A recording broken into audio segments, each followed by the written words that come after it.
In this morning's Health Watch, ask it early. We have more answers to your health questions this morning, everything from diets to back pain. Medical correspondent Dr. Jennifer Ashton with us here this morning to answer all your questions. Good to see you, Doc. Good morning, How you doing? you guys. All right, let's start with this question from Amanda, who is wondering about exercise. Is it true that doing over an hour of cardio inhibits your weight loss? Not really. Good. But this is a very common question because a lot of people exercise for their overall well-being, but a lot exercise to lose weight. So in general, there are a couple of key factors. Number one, when you are exercising with the specific goal of weight loss, heart rate zone training can be really, really useful. You can go online. It can give you very easy tools to calculate what your maximum heart rate is. Then you need to wear something called a heart rate monitor. And this is mine, but you can get all different kinds, all different price ranges. This goes around your chest. This you wear on your wrist, and it tells you what your heart rate is during certain times of exercise. Now, when you want to lose weight, it can be a little counterintuitive. You actually need, in general, to work out at a lower heart rate for a longer period of time. That's called the fat burning mode, because at that heart rate zone, about 85% of your energy for that workout is coming from burned fat.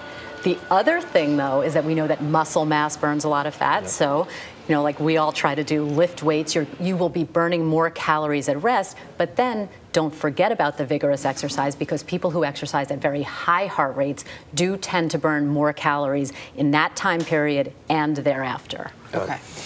Next question comes to us via Facebook. Idalia writes in, I've been having lower back pain for about a week. Is it something I might need to get checked out, or will it just go away? How many of us have suffered with back pain, right? It is so common. Actually, about 8 out of 10 American adults will suffer from back pain at some point in their lives. It's very, very common. The good news is 60% of back pain goes away in a week. 95% of back pain goes away in 12 weeks, and it can be caused from anything from musculoskeletal aches and pains, herniated discs, arthritis, even some internal organs can refer pain to the back. So there are some things you don't want to ignore. You don't want to just wait it out. If you are feeling that you cannot manage the pain after a certain period of time, that can be an indication that you really need to see a doctor. If you have any numbness or weakness in your legs or lower extremities, any fever or any bowel or bladder problems, that can be a sign of a worsening back problem. You want to get that checked out. Okay. Last question here. This was actually asked by a number of people, but we're going to go with Joshua here. Take a listen. Is there any validity to the blood type diet?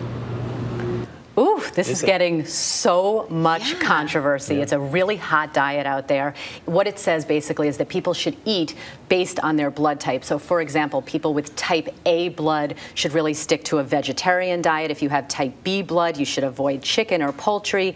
Type O, eating a high protein, low carbohydrate diet. And type AB blood, you should avoid smoked meats. Now, both sides to this debate, and this is where it gets a little tricky. In general, the proponents of this diet will say, well, it's effective. And yes, it can be effective like so many diets, because basically this is promoting healthy eating. Nothing out here is so outlandish that it really is on the fringe. It's really smart, healthful, sensible eating.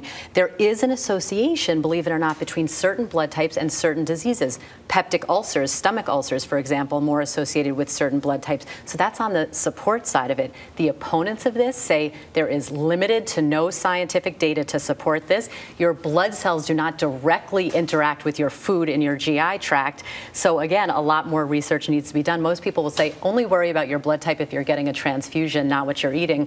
Basic things apply. You want to eat well, you want to watch your proportions and your portion size, and you want to exercise.